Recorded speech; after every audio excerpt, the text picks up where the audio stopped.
Baik. Assalamualaikum warahmatullahi. Bismillahirrahmanirrahim. Alhamdulillahirabbil alamin. Nahmaduhu wa nasta'inuhu wa nastaghfiruh. Wa na'udzu billahi min shururi anfusina wa min sayyiati a'malina. Man yahdihillahu fala mudilla lahu wa man yudlilhu fala hadiya lahu. Ashhadu an la ilaha illallah wa ashhadu anna Muhammadan abduhu wa rasuluh. Allahumma salli ala Muhammad wa ala ali Muhammad kama sallaita ala Ibrahim wa ala ali Ibrahim wa barik ala Muhammad wa ala ali Muhammad kama barakta ala Ibrahim wa ala ali Ibrahim fil alamin innaka Hamidum Majid. Rabbi shrah li sadri wa yassir li amri wahlul 'uqdatam min lisani yafqahu qawli, amma ba'd. Alhamdulillah, kita bersyukur kepada Allah Subhanahu wa taala dapat kita berkumpul lagi pada malam ni. Seperti biasa malam Rabu, malam Khamis, kita akan bincangkan berkenaan tajuk ilmu-ilmu Al-Quran. Yang mana hari ni insya-Allah kita akan mulakan tajuk baru. Pada minggu yang lalu alhamdulillah kita dah habiskan perbincangan kita berkenaan dengan pemerintah dan orang-orang diperintah di dalam Quran Karim, dalam Quran Karim. Al-Hakimul Hakum fil Quran Karim. Kita bincangkan berkenaan dengan sifat pemerintah, kemudian hak-hak pemerintah, hak-hak rakyat, dan kemudian contoh-contoh pemerintahan yang dicontohkan oleh Allah Ta'ala dalam Quran Karim. So hari ni insya-Allah kita akan masuk pada tajuk baru, dan tajuk ni saya pilih pada asalnya untuk kita bincangkan. Buku ni diterbitkan oleh Markaz Tadabbur Al-Quran, dan tajuk buku ni Qawaidu Quraniyah tu. Qawaid Quraniyah tu ni, kaedah-kaedah Al-Quran, kaedah-kaedah Al-Quran yang dia ada khamsin qaidatan Quraniyatan fi nafsi wal hayati. 50 kaedah Al-Quran mengenai jiwa dan juga kehidupan. Yang buku ni dikarang oleh Dr. Umar Abdullah Al-Muqbil. Dia adalah pensyarah, profesor dekat Kuliah Syariah dan Pengajian Islam di Jami'ah Qasim, Saudi Arabia. Dan buku ni kita bacalah apa yang dikatakan oleh pengarang buku kita. Dia sebenarnya buku ni asal daripada satu rancangan radio yang beliau sampaikan berkenaan tajuk ni, kaedah Qawaid Quraniyah, 50 kaedah tentang kehidupan jiwa dan kehidupan. Baik, kita baca mukadimah lah malam ni. InsyaAllah kita mukadimah dan juga pendahuluan. Baik. Qala al-muallif, berkata muallif kita, pengarang kita, semoga Allah pelihara beliau. Segala puji milik Allah yang telah menurunkan ke atas hamba-Nya kitab dan tidak menjadikan untuknya sebarang kebengkokan, lurus untuk dia peringatkan akan keseksaan yang keras daripada sisinya, dan dia berikan berita gembira pada orang beriman dan beramal, yang beramal soleh, bahawa untuk mereka ada ganjaran yang baik. Saya bersaksi bahawa tiada Tuhan melainkan Allah, hanya Dia tiada sekutu, dan tidak adalah Allah Ta'ala merahmati hamba-hambanya seumpama penurunan Al-Quran Al-Karim.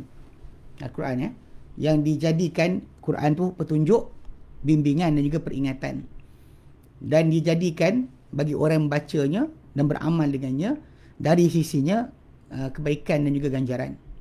Saya bersaksi bahawa Muhammad adalah hamba Allah dan juga utusannya, dan hayat baginda dahulu, hidup baginda dahulu, dan akhlak baginda untuk Al-Quran ni adalah sebagai pentafsir dan juga penjelas. Selawat Allah ke atas baginda, ke atas keluarga baginda dan para sahabat baginda, serta sesiapa yang mendapat petunjuk dengan petunjuk baginda, bersunnah dengan sunnah bagi mereka, sehingga mendapat petunjuk mereka, itu sahabat Nabi SAW, dan juga bersunnah dengan sunnah mereka sehingga hari pembalasan. Dan salam dengan salam yang banyak, ada pun sesuai semua itu. Bila kata sungguhnya bentuk kemukjizatan atau i'jaz pada kitab Allah Ta'ala tak pernah berhenti, tak pernah tamat. Tidak pelik. Kenapa? Kerana ia adalah kalam Allah Azza wa Jalla. Telah mempelbagaikan seni para ulama umat ini dalam menzahirkan apa mereka mampu daripada bentuk-bentuk berkenaan bentuk kemukjizatan Al-Quran. Ada segi pensyariatan, ada segi penjelasan, ada segi kesastraan yang menambah benda-benda tersebut orang-orang beriman bertambah yakin bahawa Quran adalah kalam Allah Ta'ala, dan menjadikan dia rasa lazat dengan membaca Quran, serta terbuka pada hadapannya ke ufuk-ufuk horizon, ufuk-ufuk kegembiraan ketika mentadabbur Al-Quran. Sesungguhnya daripada bentuk-bentuk kemujizatan i'jaz yang dikandung oleh kitab Allah Jalla wa'ala adalah apa yang dikandung dalamnya daripada jumlah-jumlah frasa-frasa yang sedikit binaannya namun agung pengertiannya. Pengertian agung. Kalimah pendek tapi pengertian agung. Yang membaca padanya seorang Muslim, jumlah tersebut yang terbentuk daripada 2 kalimah atau 3 kalimah atau 4 kalimah. Maka tiba-tiba didapati dia di bawah satu khazanah simpanan daripada hidayah, ilmiah, iman dan juga didikan. Dia akan dapati diri dia berhadapan dengan satu khazanah, khazanah ilmu, iman, pendidikan yang datang di atas bentuk kaedah-kaedah Al-Quran. Kaedah-kaedah Al-Quran. Dan jika sekiranya Nabi kita Muhammad SAW telah memegang akan kepala ataupun ubun-ubun penjelasan, mana tak ada siapa yang lebih bagus menjelaskan apa-apa banding baginda SAW. Dalam ucapan baginda, dalam penyampaian baginda, tak ada siapa lebih bagus. Dan baginda diberikan akan himpunan kata-kata. Mana kata-kata baginda SAW sedikit tapi mengandungi makna yang banyak. Bahkan lafaz Nabi pada zaman dahulu akan mengatasi zaman yang akan datang. Maksud dia sebut pada zaman Nabi, tapi bila kita faham pada zaman kita pun masih lagi relevan. Okay? Kalau itulah yang dikatakan tentang Nabi SAW, kata-kata baginda SAW, maka apakah sangkaan terhadap kalam yang mengurniakan kurniaan-kurniaan tersebut kepada hambanya dan juga kekasihnya? Itu kalam Allah lah. Lagi dahsyat lah. Kalau kalam Nabi macam tu, kalam Allah Ta'ala lagi dahsyat. Sesungguhnya di antara seagung-agung keistimewaan kaedah-kaedah ini adalah kesyumulannya, peliputannya dan keluasan makna-maknanya. Ya. Dia bukanlah hanya khas dengan tajuk tertentu seperti tauhid atau ibadat sebagai contoh. Bahkan ia meliputi terhadap perkara ini, perkara tauhid dan juga ibadat, serta kepada selainnya daripada keadaan-keadaan yang akan sentiasa bergelumang dengannya seorang hamba, sekalian hamba. Mana hamba hidup kat dunia ni, dia akan berhadapan dengan apa? Jadi kehidupan dia sendiri pun akan dimasuki oleh kaedah-kaedah ini. Di sana ada kaedah-kaedah yang kita lihat ia menangani hubungan hamba dengan Tuhannya Ta'ala. Ada kaedah-kaedah yang membetulkan kedudukan pengubudiah, kehambaan diri seorang hamba, serta perjalanan seorang beriman kepada Allah dan juga hari akhirat. Ada kaedah-kaedah yang memberi petunjuk kepada kepribadian ataupun tingkah laku di antara manusia, macam mana kita layan manusia dan sebagainya. Dan ada yang lain pula meluruskan atau membetulkan apa yang terjadi daripada kesalahan dalam hubungan ke suami isteri, hubungan perkahwinan, Sehinggalah kepada selain itu daripada bidang-bidang yang berbagai. Bahkan pengarang buku kita dia kata, tidak melampau jika saya katakan saya telah ikuti lebih daripada 100 kaedah-kaedah dan kitab Allah Ta'ala. Dan semua kaedah-kaedah Quran tidak tinggalkan satu bidang pun kecuali ia pasti akan menyentuhnya. Tak ada satu bidang pun kecuali Quran dah sentuh. Okay? Macam kita bincangkan ketika perbahasan kita berkenaan dengan Islam agama sempurna. Semua taklah beri dah jawapan. Tak ada benda yang Allah tak bagi jawapan. Tapi kita je mungkin tak perasan. Baik. Sungguhnya biasa ataupun lapang ataupun jadi elok saja untuk banyak orang menggunakan dan juga menggunakan dan juga memakai apa yang dikenali sebagai sebagai kata-kata hikmah. Kata-kata hikmah ataupun kata-kata yang maksud dia sikit tapi boleh pakai macam jadi wisdom dia kata kepada orang yang membaca atau mendengarnya. Dan kadang-kadang kalimah-kalimah ni dia mungkin baik-baik daripada syair, sekali-sekala baik-baik syair. Kadang-kadang dia adalah kata-kata salah seorang orang yang bijaksana. Kadang-kadang dan pada waktu yang lainlah ada kadang-kadang kata orang ni kata orang tu. Okey. Kadang-kadang satu potongan daripada hadis yang mulia. Okey. Semua ini tiada kemusykilan padanya. Tak ada kemusykilan padanya. Bila kita ambil kata-kata hikmah ni tak salah untuk kita ambil. Kata-kata yang memberikan kita panduan hidup dan sebagainya. Bagus. Tapi dia kata, alangkah baiknya kalau kita gunakan atau kita pakai pengertian-pengertian Quran daripada sepanjang ulangan kaedah-kaedah Quran yang penuh dalamnya kitab Allah Ta'ala. Banyak kitab Allah Ta'ala penuh dengan benda Quran tapi kadang-kadang kita tinggalkan. Ini kadang-kadang kita inilah macam kalau ikutkan hadis Nabi SAW, sekurang-kurangnya dia ada penjelas bagi Al-Quran. Tapi kalau kita ambil kata-kata Gandhi ataupun Khomeini ataupun kiralah dan orang ambil wali-wali dan sebagainya. Kenapa kita ambil yang Nabi punya? Kenapa kita ambil yang Quran yang Allah Ta'ala turunkan? Itu lagi patut kita gunakan. Kerana itu dia ada faedah-faedah yang banyak. Di antaranya, kenapa? Kalau kita pakai kalimah-kalimah tadi, kenapa dia penting? Sebab dia akan mengikat. Pertama, dia mengikat manusia dengan kitab Tuhan mereka Ta'ala dalam seluruh urusan mereka dan keadaan mereka. Yang sekarang dia nampak memang betul kitab Allah Ta'ala ni menangani hidup mereka, menjadi panduan bagi mereka. Kalau kita asyik ambil Quran dan hadis Nabi, maka itu akan mengikat mereka dengan agama. Bukan ambil quote kan, asyik quote Gandhi dan sebagainya. Kenapa? Kita pelik kadang banyak orang lari daripada ni. Ada cari ambil Charles Dickens lah, inilah kata-kata orang tu lah, kata-kata Presiden Amerika Syarikat lah, Thomas Edison lah. Kenapa tahu? Ar-Rumi lah. Dia tak ada macam seolah-olah macam Quran dah hilang panggil keistimewaan dengan perkara berkenaan. Hadis Nabi macam dah tak ada dah. Jadi bila kita gunakan kitab Allah, pertama sekali dia ada faedah banyak, antaranya adalah dia akan mengikat manusia dengan kitab Tuhan mereka Ta'ala pada semua urusan mereka dan keadaan mereka. Kedua, dia akan meneguhkan dalam kalbu orang ramai bahawa Quran dalamnya ada penawar, ada rawatan bagi semua permasalahan mereka, kemusykilan mereka. Walau bagaimanapun ia menjadi pelbagai, walau macam mana pun dia bercambah, tetap Quran ada jawapan. Okay? Kadang-kadang dengan nas terhadap perkara tersebut, kadang-kadang dengan isyarat kepadanya melalui kaedah-kaedah yang kita akan baca ni tadi. Kita akan nampak macam mana kaedah tu datang, macam mana dia akan datang pada tempat yang lain untuk dibaca, untuk kita fahami akan pengertian dia. Okay? Ketiga, kita mengaktifkan kaedah-kaedah Quran ini dan juga membanyakkan ulangannya di atas lidah. So dia orang akan sentiasa sebut tentang kaedah Quran. Kaedah Quran ni dia pakai pada kehidupan mereka. Setiap kali nampak benda ni orang cakap, dia kata Allah Ta'ala kata macam ni. Pendek je, 2-3 ayat, 2-3 perkataan. Bukan ayat 2-3 patah perkataan. Itu yang dikatakan sebagai kaedah ni. Okey, yang banyak ulangan pada lidah. Menjadikan ia gantian daripada banyak benda-benda yang tak bernilai, yang penuh daripada kata-kata hikmah sebahagian orang ramai, tak kira pada kata-kata mereka ataupun pada kalimah mereka ataupun kata-kata mereka ataupun pengetahuan mereka di atas internet. Internet sekarang ni kan kita tengok menggunakan kalimah-kalimah tadi. Orang share, orang baca macam wah betul lah. Wah betul lah.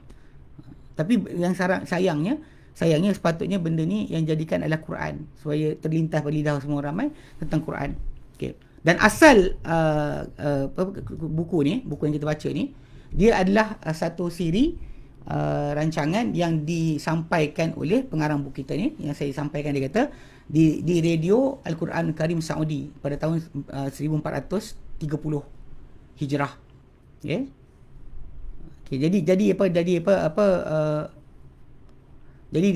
telah dapat kedudukan dengan segala puji bagi Allah pada sebahagian orang-orang yang mempunyai keutamaan, kedudukan yang baik, daripada dalam kerajaan dalam kerajaan Saudi Arabia dan juga di luarnya. Jadi terjadilah akan cadangan untuk dia disebarkan, dan moga Allah Taala memanfaatkan dengannya. Jadi pengarang buku kita ni, dia pun kata saya pun ulang pandang padanya, dan saya ulang balik susunannya dengan apa yang sesuai, dan juga dengan untuk sebaran secara bertulis. Dalam keadaan saya mohon kepada Allah Taala agar menjadikan ia simpanan di sisi Allah Taala. Nanti bila sampai depan Allah Taala, ini buku ni menjadi simpanan pahala untuk diri dia sendiri, dan mendekatkan di sisi Allah Ta'ala dengan segala puji milik Allah, Tuhan sekalian alam. Dr. Umar Abdullah Al-Muqbil, daripada Pemarkas Tadabbur, dia ada buat benda ni. Jadi dia tunjukkan. Okay, baik. So sekarang kita masuk kepada dia punya tamhid ataupun pendahuluan, kaedah-kaedah Quran, 50 kaedah Quran pada jiwa dan juga kehidupan. Okay, tamhid, pendahuluan bagi perbincangan kita. Okay, baik. Elok dia kata sebelum masuk ke dalam apa yang kita mudah, yang kita yang ringkas daripada yang susunan dia daripada kaedah-kaedah yang kita telah susunkan, dia kata untuk saya jelaskan batasan kaedah-kaedah ini, apa batasan sebenar dia dan apa kehendak saya dengan kaedah-kaedah ni. Jadi saya pun kata, dia Umar Muqbil ni kata fa'aqul, jadi saya nak kata tabammana al-unwanu kalimatain, merangkumi tajuk perbincangan kita ni kepada dua kalimah. Pertama qawaidu, kedua Quraniyatu. Qawaidu Quraniyatun, kaedah-kaedah Quran. Okay. So kita bincang satu persatu. Apa itu kaedah? Apa itu Quran? Okay. Apa bersifat Quran? Bersifat Quran. Bukan Quran je. Al-Quran, Quraniyah tu bersifat Al-Quran atau daripada Al-Quran. Okay. Lebih tepatnya tu. Baik. Adapun al-qawaid, fa'amal qawaid dia kata ia adalah jam'u qaidatin, dia kata ganda bagi kaedah. Okay. Dan kaedah tu pula asal dia dari segi bahasa kembali kepada asas qa'ada, 3 huruf qa'ada. Ia adalah macam dikatakan oleh Ibn Faris, Mujam Maqais Lughah, Mujam Maqais Lughah, kamus bahasa. Ibn Faris kata qa'ada aslun muttaridun, munqasun la yukhlafu. Dia adalah satu usul, satu asal kalimah qa'ada tadi, muttaridun. Dia memang sebut je kita terus nampak maksud dia, tak ada kita terkeliru. Munqasun yang boleh dikiaskan kepada yang lain dan tidak dicanggahkan, tidak dipercanggahkan. Tak ada siapa yang tak setuju dengan maksud dia. Wa hiya dhahil julus, dan dia menyamai perkataan julus, itu duduk. Pasal qa'ada masuk asal dia duduk rapat kan.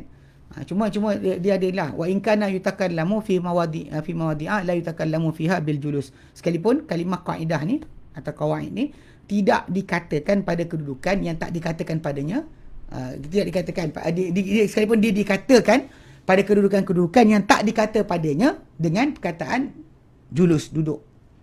Ada tempat tak pakai. Sebenarnya kalau kita buka balik, kalau jalasan qa'ada, dia ada beza sebenarnya. Kalau dia kata orang tu berjalan, dia duduk, jalasa. Kalau dia tengah baring, dia duduk, dia qa'ada.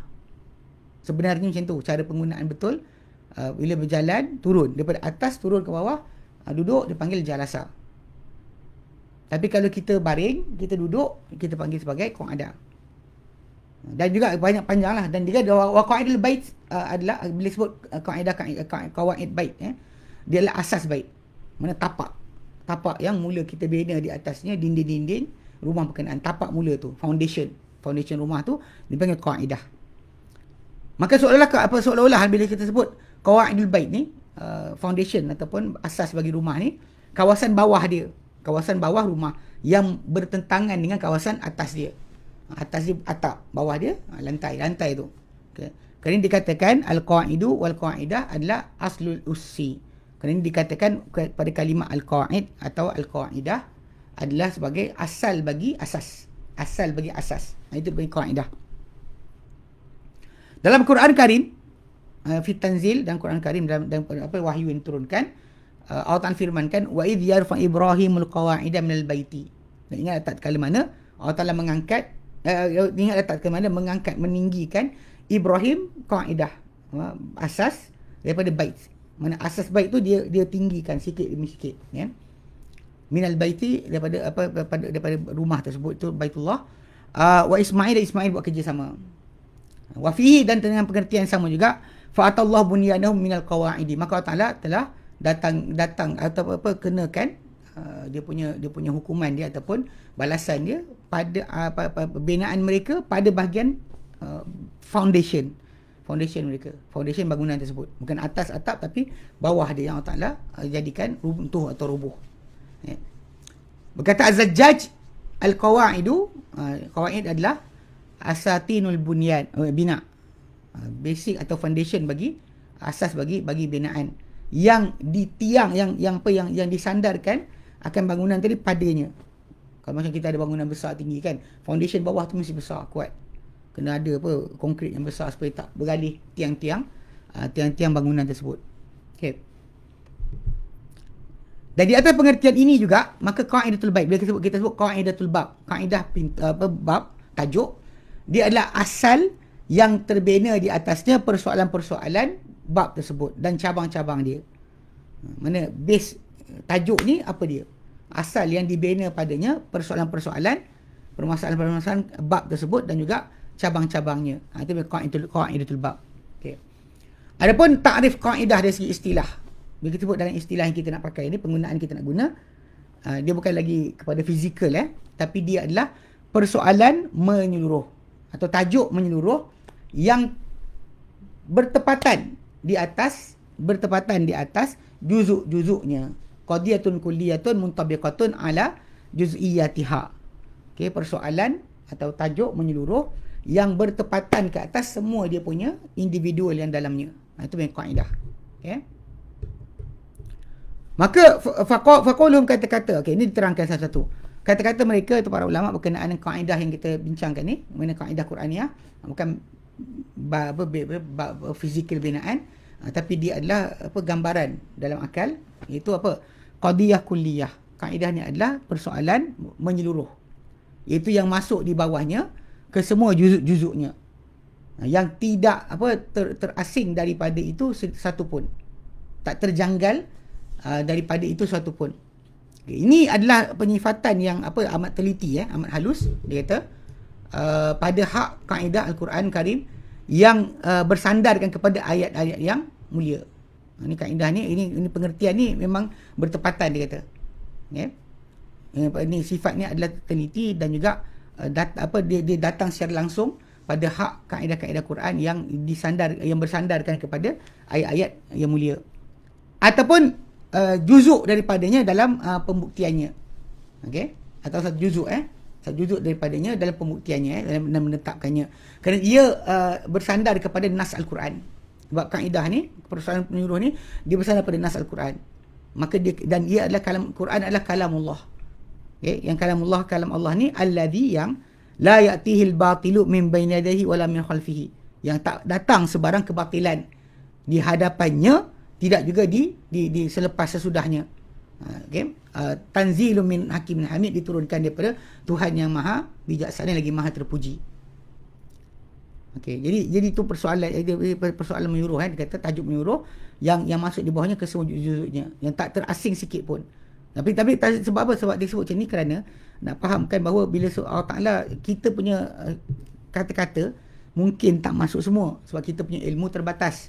Bila Allah SWT firmankan satu perkara, itu adalah keputusan daripada Tuhan jadikan alam ini. Dia tahu luar dan dalam makhluk-makhluknya, ciptaannya, dia tahu. Jadi takkan silap, takkan salah. Itu tepat. Adapun dengan kalau kita pandang pada nisbah atau pada sudut kaedah yang dibentuk ia oleh ulama usul atau ulama tafsir, maka ia adalah keseluruhan. Dia adalah pengertian keseluruhan yang kadang-kala boleh tertolak pada sebahagian bentuknya. Okey. Jadi kalau ikutkan pada yang dibuat oleh oleh para ulama, dia kata dikira nisbiyah, ikut nisbah, bukannya mutaridah, bukannya semestinya secara automatik ke semua sekali. Namun tapi tak dimestikan pula pada kaedah-kaedah ni tadi kita perlu ubah. Jadi tak boleh bila kita kata pada kes usul fiqh ke usul tafsir ke, tak boleh kita tukar. Kita kata bentuk lafaz tadi daripada kaedah kita gunakan hukum aghlabi, hukum keseluruhan, hukum majoriti, hukum kebiasaan. Tak boleh kita buat macam tu. Kenapa? Kerana wujudnya pengecualian pada sebahagian kaedah. Tidak, kita cakap macam tu. Okay. Kerana apa? Kerana pengecualian tadi tidak merosakkan kaedah itu sendiri. Kerana pengambil kiraan adalah dengan yang biasa, yang paling biasa.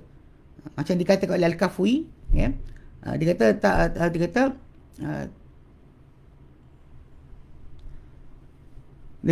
tukhlafu al-aslu, tukhlaful aslu, dicanggah ataupun ditentang usul tu pada fi maudi'in aw maudi'ain, pada satu tempat atau dua tempat, la yunafi asalatahu, tidak menafikan kedudukan sebagai usulnya ia, keusulannya tidak ditolak dengan satu benda. Pada sudut kalimah kaedah tu pada apa yang kita buat, kita buat kita susun, sebab ilmu kita terbatas. Adapun bila Allah Ta'ala letakkan sebarang ayat, dia kaedah yang menyeluruh, dia takkan ada sebarang pengecualian.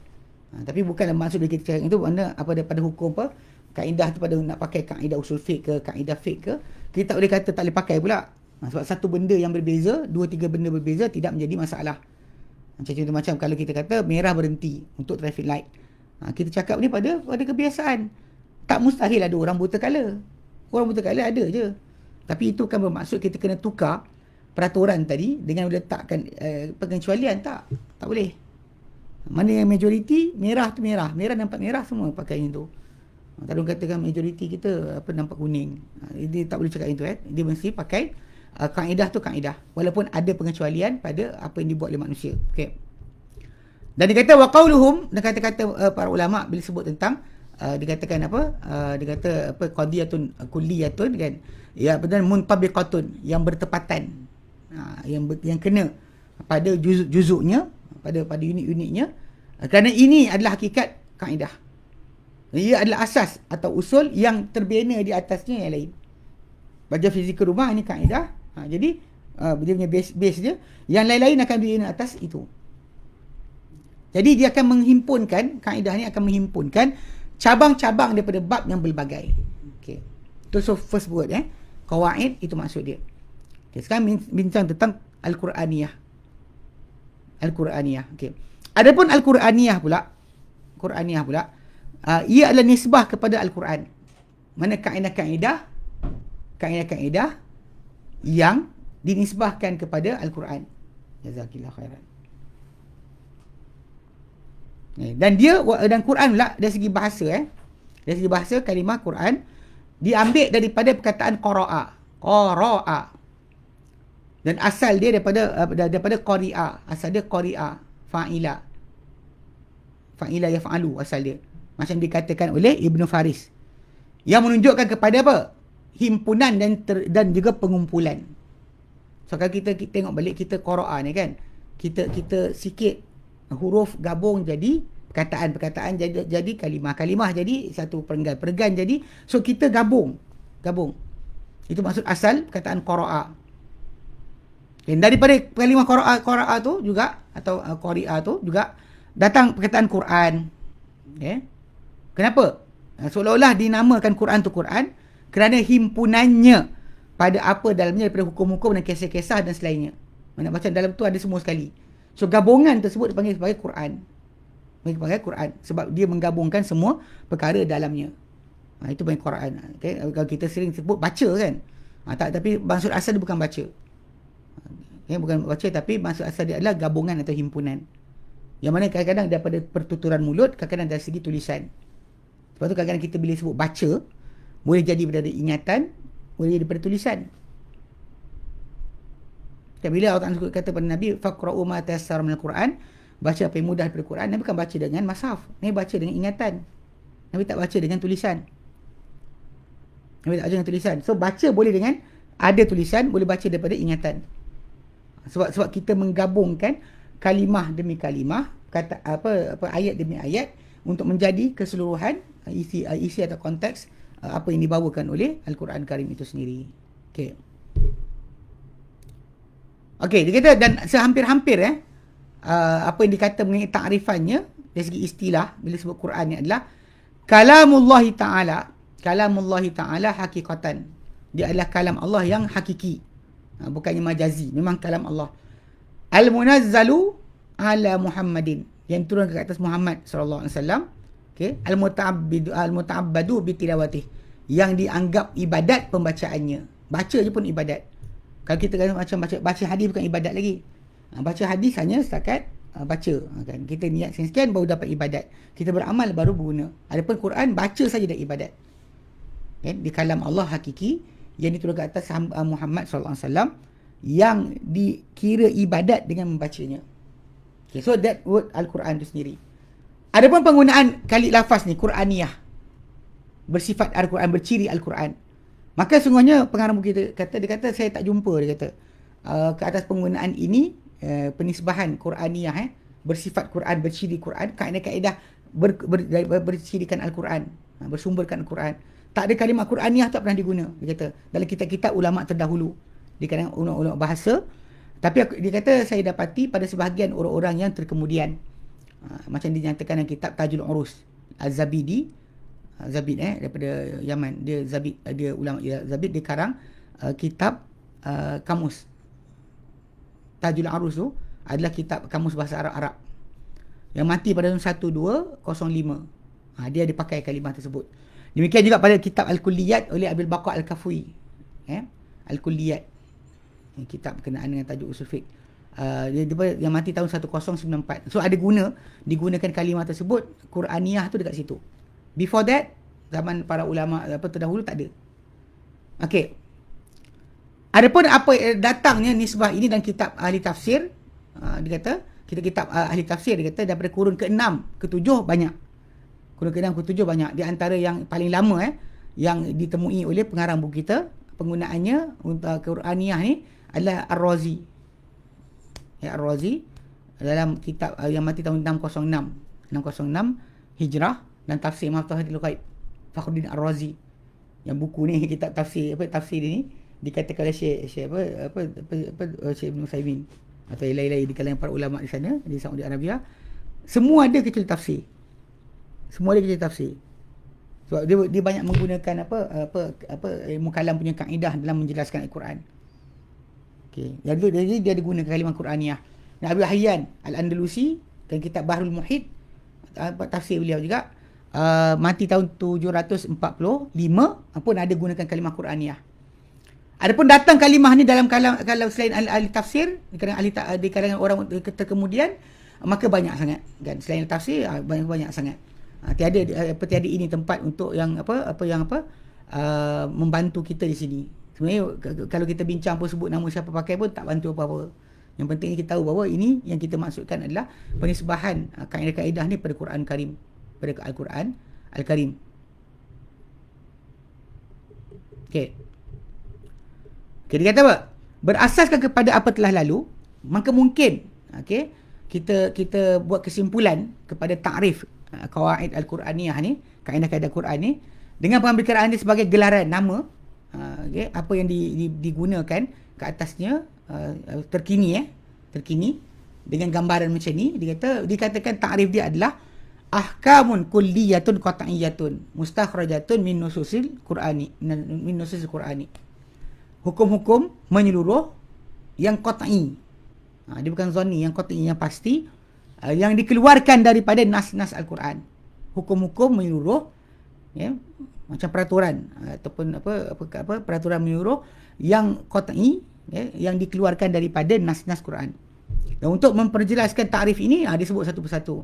Kata-kata kita ahkam kulliyah, hukum-hukum menyeluruh, dia kata, maka telah berlalu penjelasan dia sebentar tadi bila kita sebut qadiyah kulliyah. Persoalan yang dibina di atasnya semua kali yang lain. Hukum-hukum menyeluruh. Dan kata-kata qat'iyah pula, iaitu yang hukumnya terputus atau diputuskan dengannya. Tidak ada padanya sebarang sangkaan pada asal binaannya langsung. Tak ada yang sangkaan. Semua adalah dalam bentuk qat'i. Kerana dia diambil daripada kalam Allah Taala. Mungkin penetakan tu ijtihad dia mungkin cara pemahaman tu ijtihad. Tapi ayat tersebut dia qat'i, bukannya zanni, bukan daripada buah fikiran dia. Bahkan ia adalah daripada firman Allah Subhanahu Wa Taala. Dia adalah hak yang diyakini, kebenaran yang diyakini. Tapi dia kata hanya masuk dekat situ sangkaan tadi pada apa yang dimasukkan ia oleh orang yang memerhatikan pada ciri-ciri atau pada perkara-perkara tertentu daripada kaedah tersebut. Maksudnya kalau kita nak memahami kat situ mungkin ada timbul ijtihad. Adapun pada asal kaedah tersebut daripada Quran Karim, dan Allah Ta'ala firmankan dan tak ada benda kesilapan. Allah Ta'ala ilmu dia meluasi segala-galanya, so takkan ada silap. Kita pakai kepala kita, memang kita akan silap. Dia kata macam sebagaimana ada untuk sangkaan tadi, bidang atau ruang pada apa yang berkaitan dengan penyusunan kaedah-kaedah daripada terbesar kepada yang terkecil.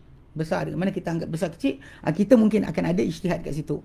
Tapi kaedah itu sendiri memang daripada Al-Quran Karim, tidak daripada yang lain.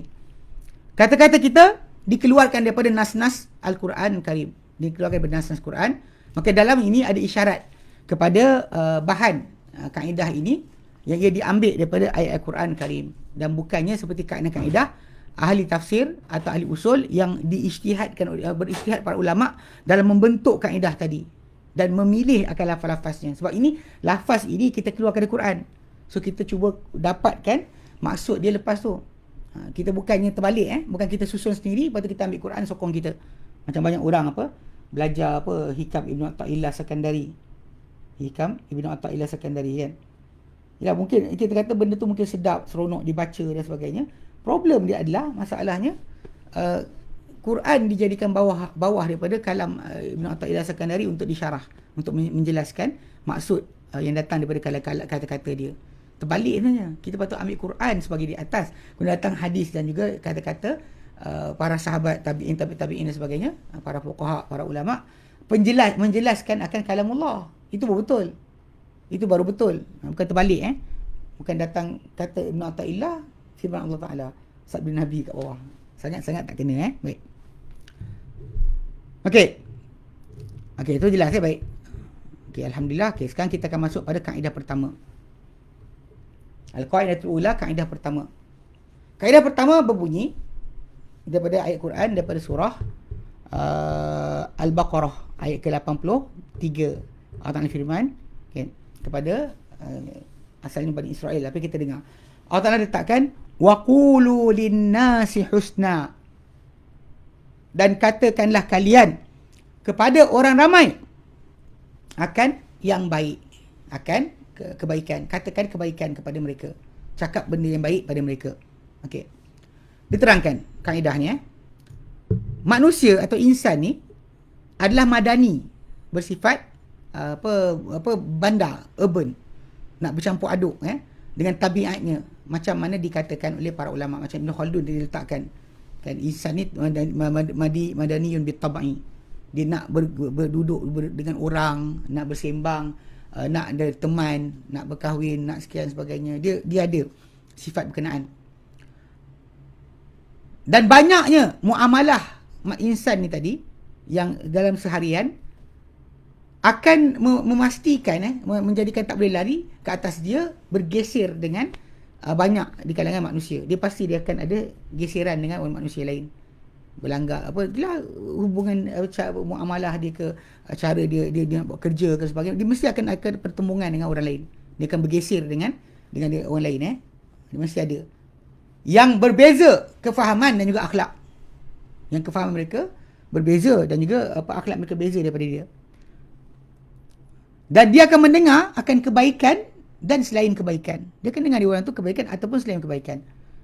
Okay? Dan dia akan lihat apa yang akan menjadikan dia marah. Yang provoke dia. Something yang akan provoke dia untuk marah akan dia nampak. Bila dia duduk campur dengan orang.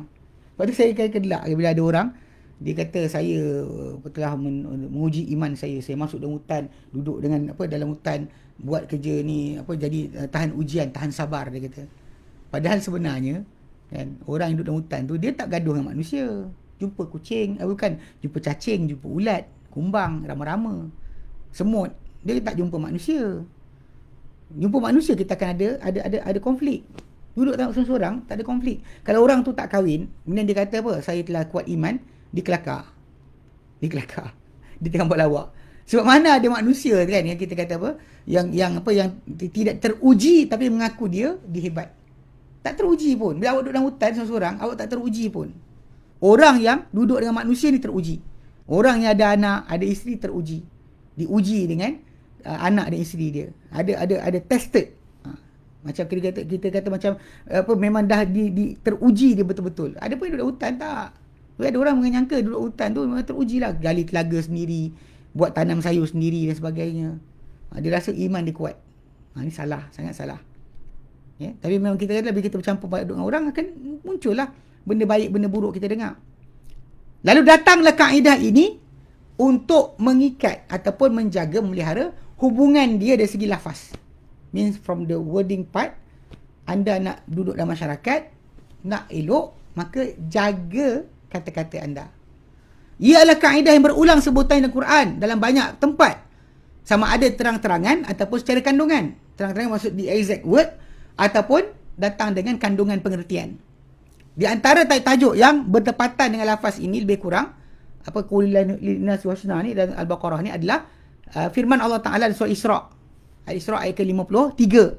Allah Ta'ala nyatakan, wa qul li ibadi, dan katakan Muhammad kepada hamba-hambaku, yaqulu latihi ahsan, hendaklah mereka katakan yang ianya terbaik.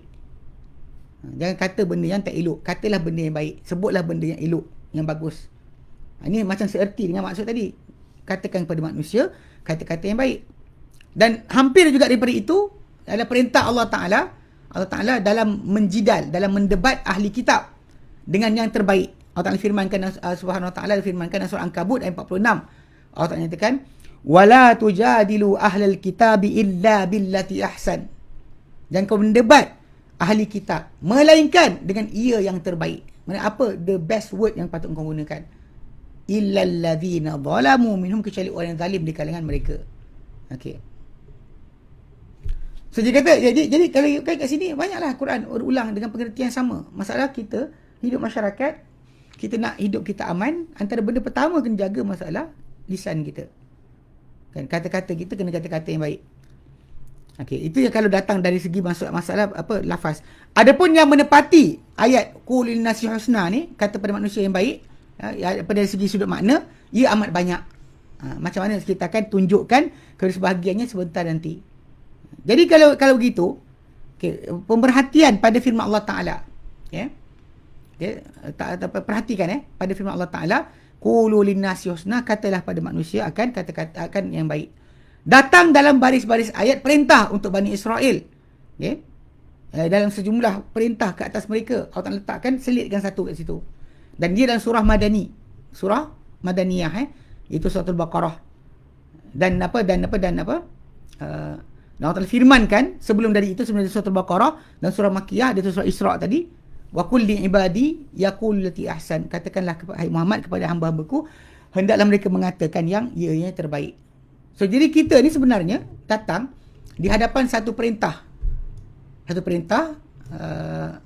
yang muhkam, bukan mutasyabihat, yang muhkam.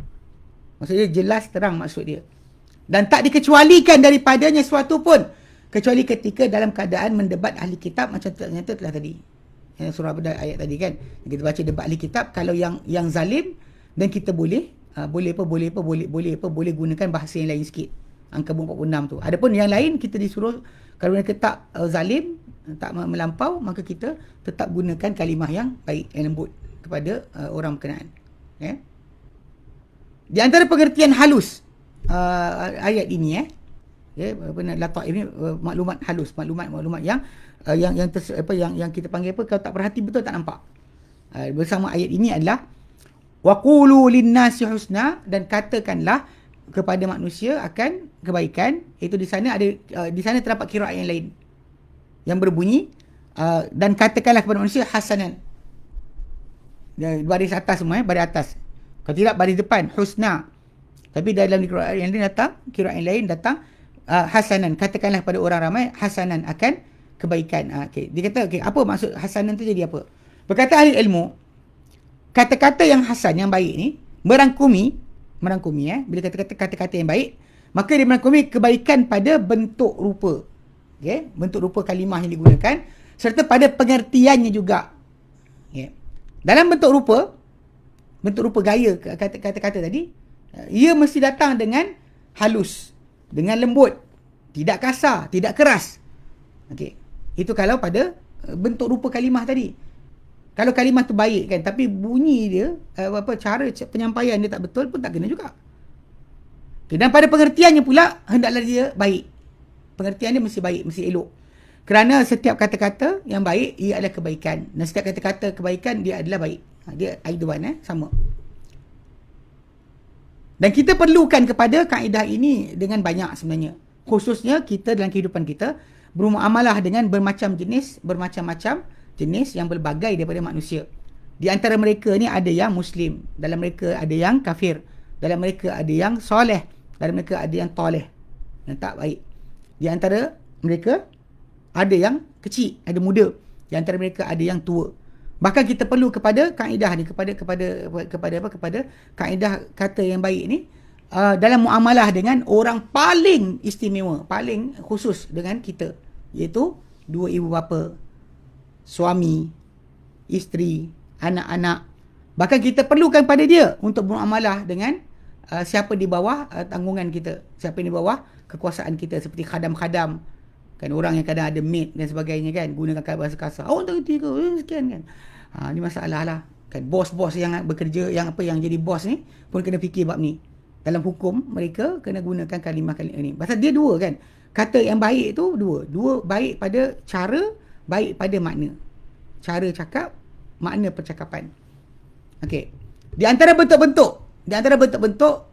kita aplikasikan kaedah ini adalah, anda lihat, wahai orang yang beriman, apabila anda selak buka Al-Quran, anda dapati keadaan-keadaan nas padanya Al-Quran Karim seperti datang tadi seperti aplikasi praktikal amali untuk kaedah tersebut. Kalau kita buka Quran, kita akan dapati memang dalam Quran banyak kali akan datang pengertian seperti yang ayat kaedah kita ambil ni. Contoh sebagai contoh pertama, perhatikan firman Allah Ta'ala mengenai dua ibu bapa. Dua ibu bapa, Allah Ta'ala firmankan, Allah Ta'ala katakan, wala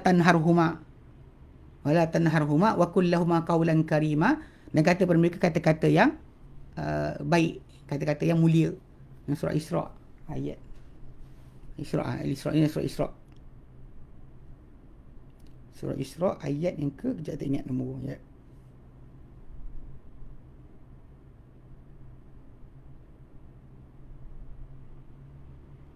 Dua puluh tiga. Jadi okey, kat sini dia perintahkan untuk tidak kita menyergah, kita menengking. Dan dia sebenarnya mengandungi terhadap perintah lawan dia. So bila kita dan datang juga perintah, so cakap dengan baik, dengan mulia, iaitu perintah untuk berkata-kata mulia. Itu yang tidak ada pengasaran, tidak ada kekasaran dalamnya, kebengisan dalamnya. Ini kita contoh macam pelaksanaan kata-kata ni. Kadang-kadang banyak orang inna lillahi wa inna ilaihi rajiun, okay, boleh cakap lembut dengan orang lain tapi tak cakap lembut kepada mak bapak dia sendiri. Banyak yang terutama sekarang ni. Kita tahu lah kecil-kecil dulu tak ni kot, angkat mata pada mak bapak pun tak berani. Kan nak melawan cakap apatah lagi. Tak tahu lah bapak ke keluarga lain. Keluarga saya dulu tak boleh. Bapak kami kalau dia cakap kita tunduk je. Tak cakap banyak. Tak ada lawan balik. Dia bukan dia boleh menjawab. Dan benda tu ialah kita kata benda-benda ni yang Kadang-kadang orang-orang tak nampak kan. Mana kita aplikasi kaedah ni first kali pada ibu bapa tadi. Demikian juga dia kata yang kedua, pada apa yang khusus dalam ucapan kepada orang yang memerlukan. Anybody datang kepada kita dengan keperluan. Dan sebab macam surah Ad-Duha kan, wa ammas sa'ila fala tanhar. Adapun orang minta, jangan kamu tengking, jangan kamu sergah. Ya. Bahkan sebagian para ulama yang melihat umumnya pada kesemua orang minta, hatta orang yang bertanya soalan. Ni kadang-kadang saya pun masalah juga. Kadang-kadang gila. Bukan apa, dia perangai kita kan. Dah tengok kita akak tu datang kelas banyak kali dah. Berkali-kali datang kelas, tapi soalan dia sama je. Tiap kali Ramadan ke dia tanya. Masuk Syawal tanya tentang puasa 6. Boleh tak gabung dengan puasa qada? Kadang-kadang kita jadi macam nak marah pun ada kan. Macam tak baca-baca ke? Berapa kali saya cakap. Tapi lah kat sini siapa saja bertanya, sepatutnya kita tak boleh gunakan kekasaran. Ya. Tak kira sama ada yang bertanya tu adalah bertanya minta harta atau minta ilmu. Minta pengetahuan atau minta harta, sama je. Sebab tu berkata sebagai para ulama, iaitu janganlah engkau herdik dia. Okay? Tapi kau sudilah ke atas dia dengan sesuatu. Maknanya berilah sesuatu kalau kau nak berikan. Ataupun tolak dia balik ataupun pulangkan, halau dia dengan kata-kata yang indah, kata-kata yang baik. Tak nak bagi pun tak apa. Tapi jangan kita kasari dia dengan kata-kata. Tak nak bagi satu benda, kasari itu satu benda yang lain. Mengasari orang sebut dengan kata-kata adalah benda yang lain. Yang dalam kaedah ni tak terpakai. Kalau kita nak hidup dengan masyarakat lama, sepanjang hidup kita untuk aman damai. Tapi kalau kita asyik menyegah orang, siapa akan kawan kita? Okay? Ketiga, di antara praktikal ataupun aplikasi ilmiah amali, aplikasi praktikal untuk kaedah Quran ini adalah apa yang Allah Taala puji dengannya hamba-hamba Allah Taala yang penyayang, Tuhan yang penyayang punya hamba. Dalam surah Al-Furqan Al-Furqan Al-Furqan. Yang kata ibadur rahman, dan hamba-hamba Tuhan penyayang kan. Allah sebutkan sifat-sifat mereka. Maka ada seorang ulama nyatakan, siapa nak tengok sifat para wali Allah, maka tengok di situ. Orang yang layak untuk bergelar wali Allah. Bukan yang isap rokok, bukan sekian kan. Surah Furqan. Ya, surah Furqan. So dia datang kat situ pada ayat yang ke-63. Okey, 63 Okay, jadi Allah Ta'ala ceritakan start situ sampailah. Dalam tengah Allah ceritakan sifat dan ciri mereka ni, hamba Tuhan yang Maha Penyayang, Tuhan yang Maha Penyayang ni, hamba-hambanya. Okey. Allah Ta'ala terangkan Allah Ta'ala puji mereka dengan wa idza khatabahumul jahiluna qalu salama. Dan bila berucap kepada mereka orang-orang jahil, mereka kata salam. Mereka tak marah orang tu, tak sekian. Mereka kata salam. Okey kan. Selamat salam. Dia tak nak sambung. Berkata Mujaddid At-Tabari menjelaskan makna ayat ini. Dia kata bila berucap kepada mereka, kepada hamba Tuhan yang penyayang ni, hamba-hamba Allah Ta'ala yang Tuhan yang penyayang, Ar-Rahman, punya hamba-hamba, bila berucap pada mereka orang jahil tentang Allah Ta'ala dengan apa yang mereka tak suka daripada kata-kata, mereka jawab pada orang tu dengan yang baik daripada kata-kata. Okay? Dan juga yang tepat daripada ucapan. Kita kadang kita geram, kita marah. Memang betul kita marah. Marah kita tadi problem dia tak memberikan sebarang faedah.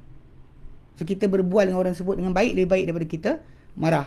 Memang ada orang macam saya ingat macam kes bila kita dengar kata-kata yang keluar daripada pengikut Kahal Al-Kadzab. Ada orang tu dia kata 3 minit boleh dengar. Dia tak boleh dengar, geram. Rasa nak empas dia punya handphone.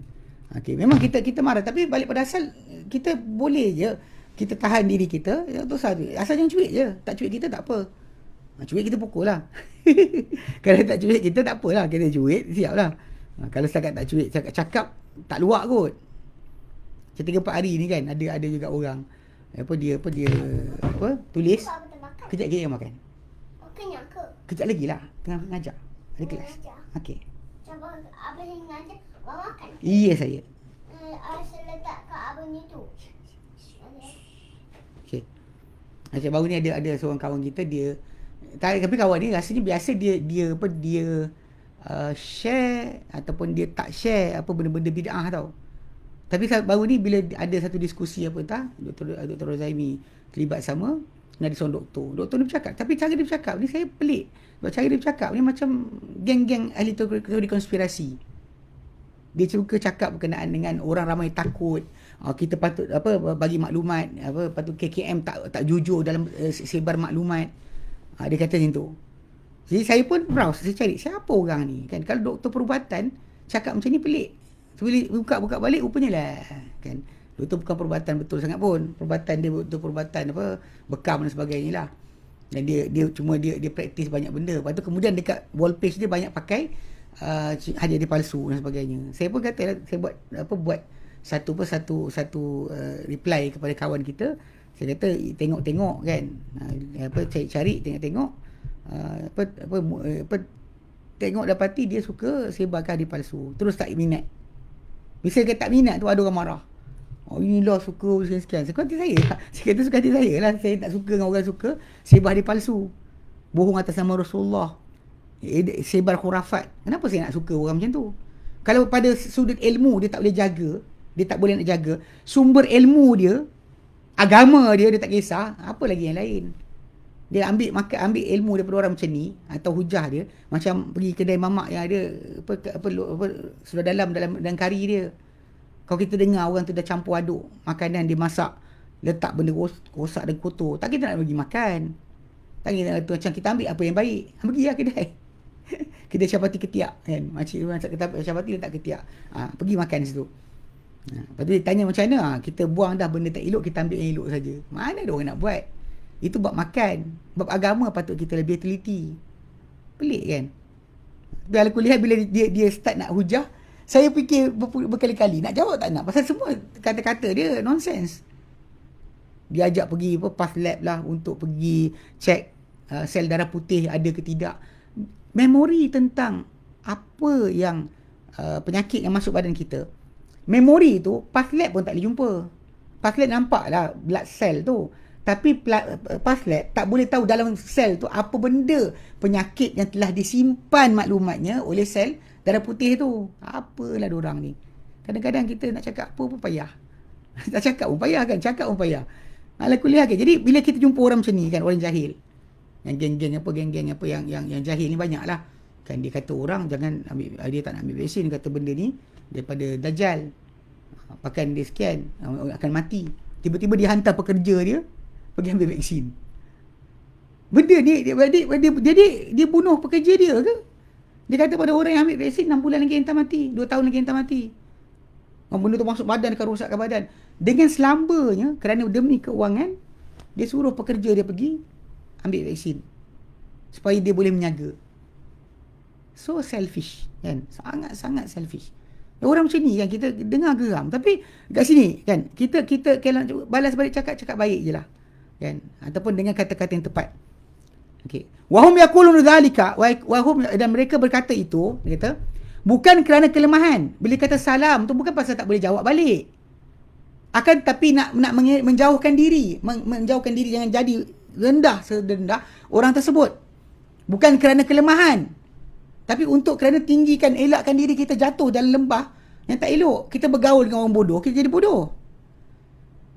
Serta dari kerana menjaga waktu dan juga usaha, tenaga agar tidak agar akan digunakan pada tidak digunakan, menjaga waktu dan juga usaha tenaga daripada dihabiskan pada apa yang tak layak, apa yang tak patut. Masa kita bertekak dengan orang tu, okay? Yang tak layak bagi seorang lelaki yang mulia, yang sibuk, yang ada kesibukan, daripada benda-benda picisan, benda-benda yang tak bernilai ni, dengan apa, dan tujukan kepada apa lebih penting, apa lebih mulia dan apa lebih tinggi.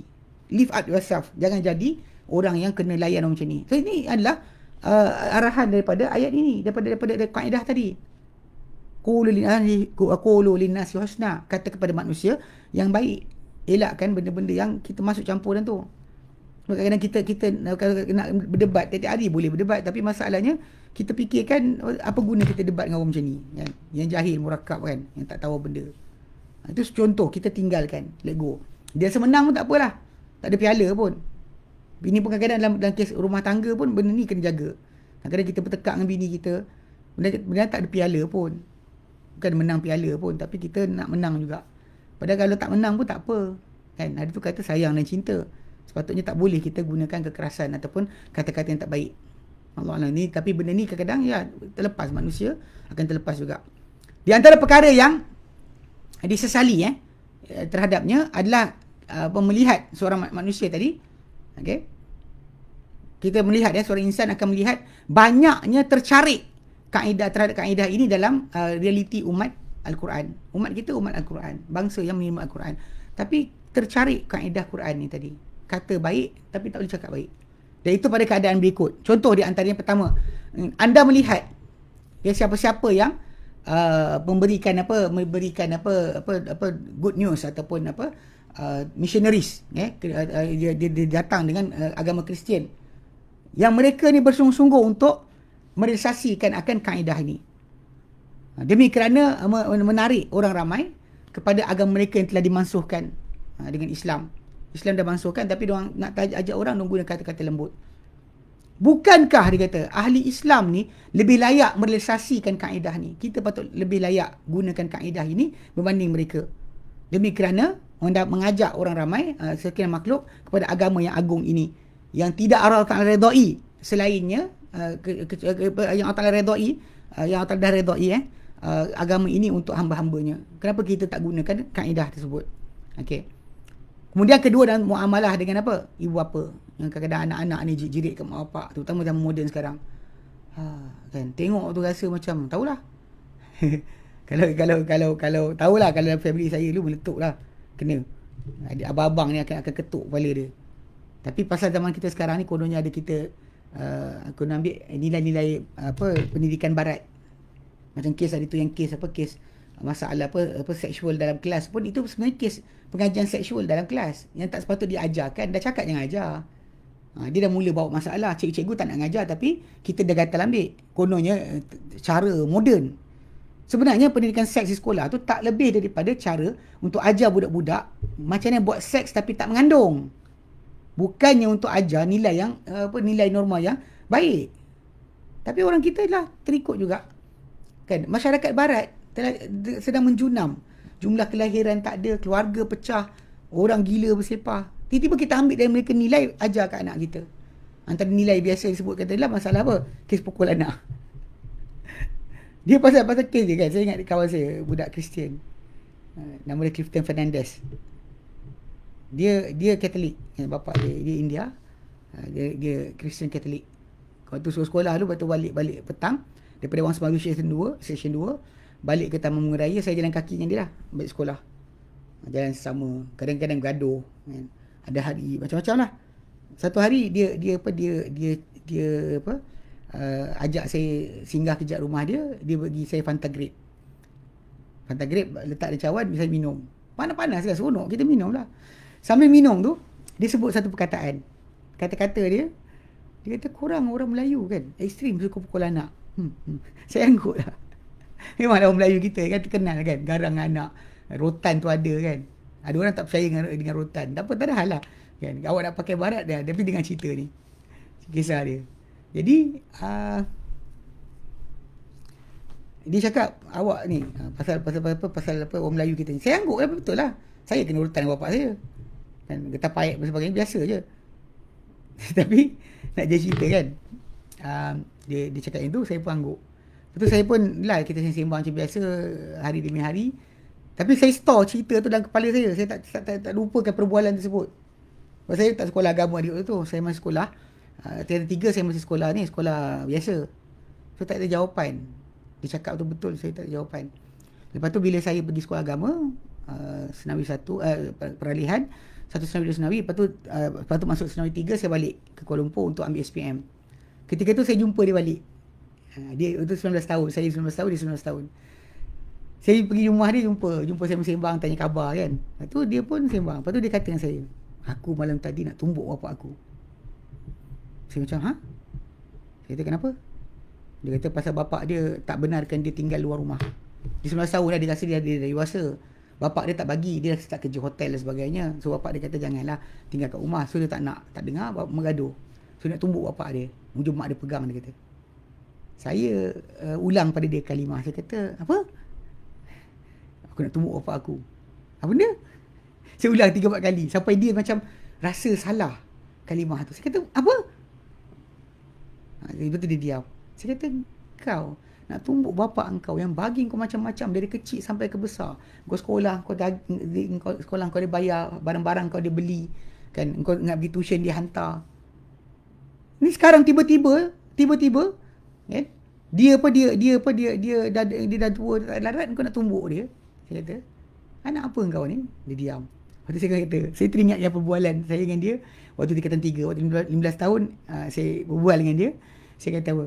Kau ingat tak? Kau cakap tu kan, orang Melayu ni ekstrim pukul anak. Kau tahu tak kenapa kau berani nak tumbuk bapak kau? Sebab kau kecil-kecil tak kena pukul.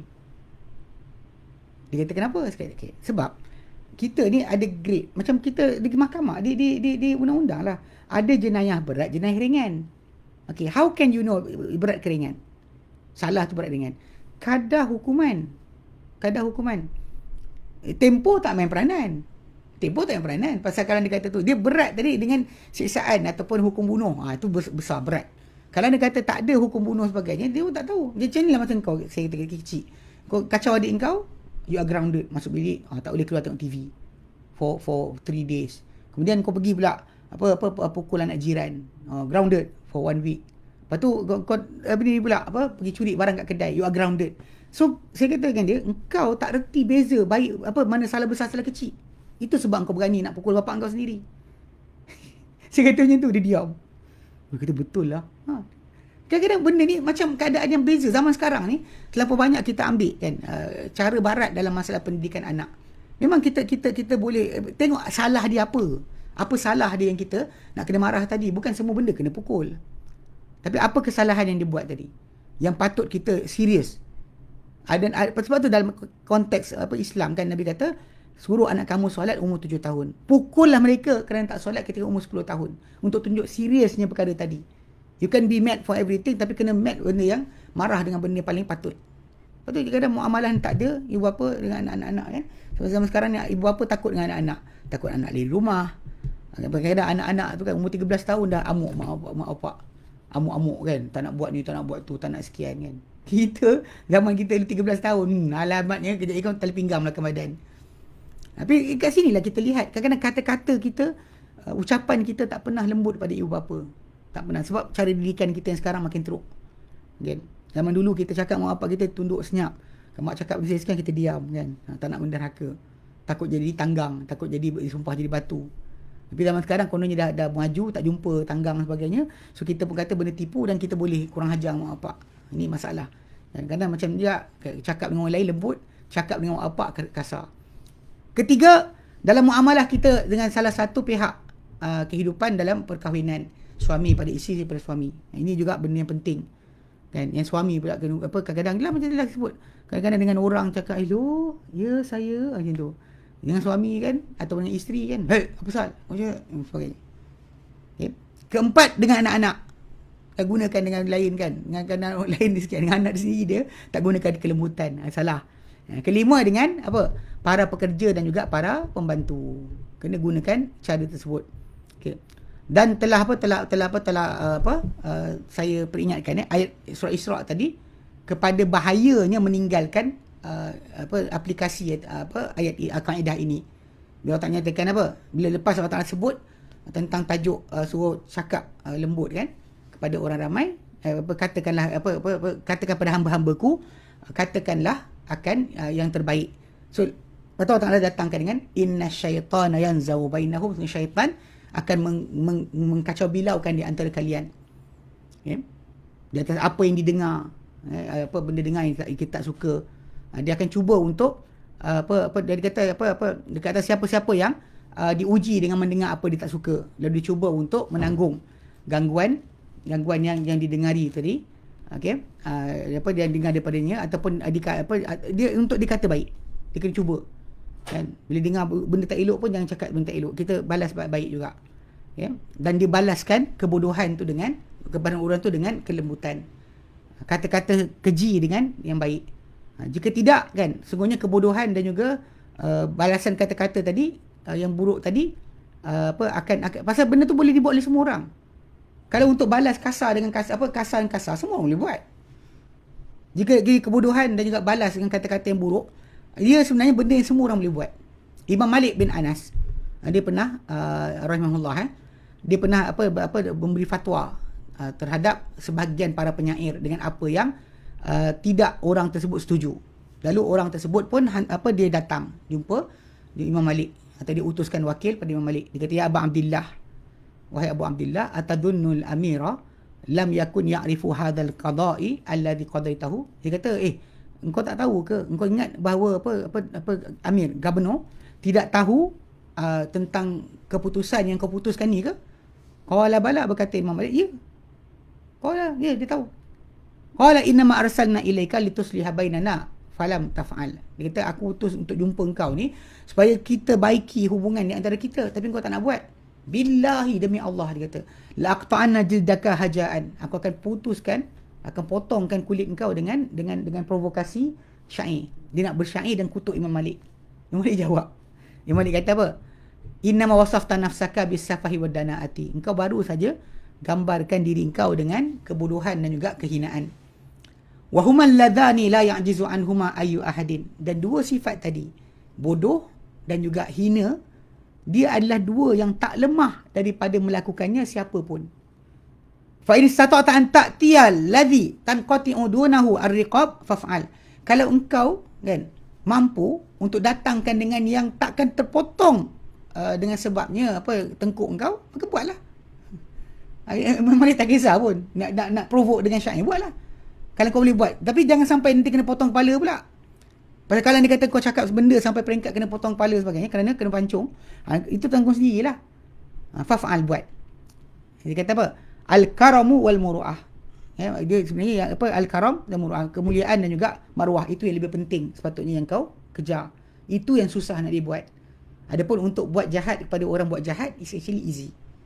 Tapi nak buat baik pada orang jahat, itu adalah mujahadah. Itulah dikira sebagai melawan nafsu yang ada dalam diri kita. Kita nak balas baik kepada orang buat jahat.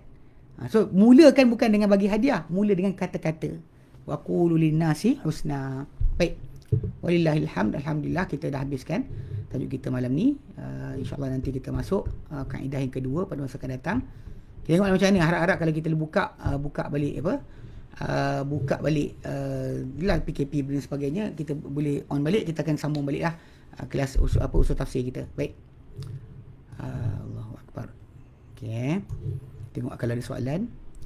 Alhamdulillah.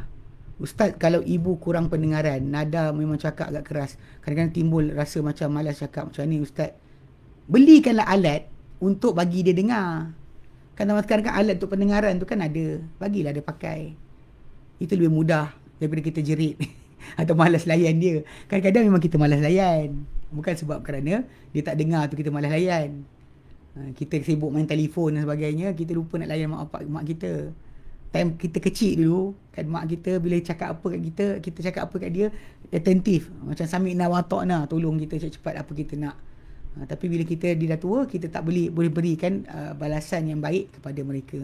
So kalau kita rasa dia ada pendengaran masalah, dan belikanlah alat untuk bagi pendengaran dia bagus, untuk bagi dia dengar kita cakap tadi, bantu dia sudut itu. Okay. Dia sebar hadis palsu tapi dia tetap menyayangi Nabi SAW. Boleh benarkan seperti itu? Tak ada. Nabi dah sebut dah. Man kadzaba alayya muta'ammidan falyatabawa maq'adahu minan nar. Barang siapa yang mencerita berbohong di atas namaku dengan sengaja. Sebab basic ini Anas bin Malik ada terangkan. Anas bin Malik kata apa? Nabi kata, man haddatha anni bihadithin. Barang siapa cerita daripada aku satu cerita, yura annahu kadiban, dilihat cerita tu adalah pembohongan, fahuwa ahadul kadibin, dia salah seorang pembohong. Ini kita dalam agama kena jaga. Sumber agama kita check. Jika tidak, semua orang cakap apa dia nak. Yang ni jumpa mimpi lah, ini kata ini, semua orang cakap lah. Everybody akan cakap dia betul. Yang membezakan kita adalah sumber. So, Islam ni datang agama bersumber. Dia bukan datang dengan cara random. Suka hati orang nak ambil apa, buat apa. So Allah Ta'ala utuskan para rasul dengan dua sebab utama. Pertama, nak kenalkan manusia kepada dirinya. Kedua, nak ajar manusia menyembah Allah dengan cara yang dia nak. Sebab tu rasul datang. Sebab tu tak boleh ambil cara lain. Okay, baik. Wallahu a'lam. Okay, dah lewat dah ni. Kita berhenti sini. InsyaAllah kita sambung kemudian. Okay, nanti insyaAllah kita masuk nanti kaedah kedua buku tu nanti Abu Talha boleh share kot. Sekejap. Saya nak share dah buku. Sekejap. Buku tu kat mana siapa-siapa rajin nak ambil buku tu kejap Mana nak buka ni? Ya, saya buka ni.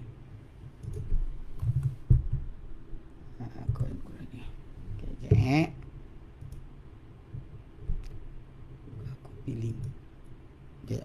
Kayak saya mudah sikit kan.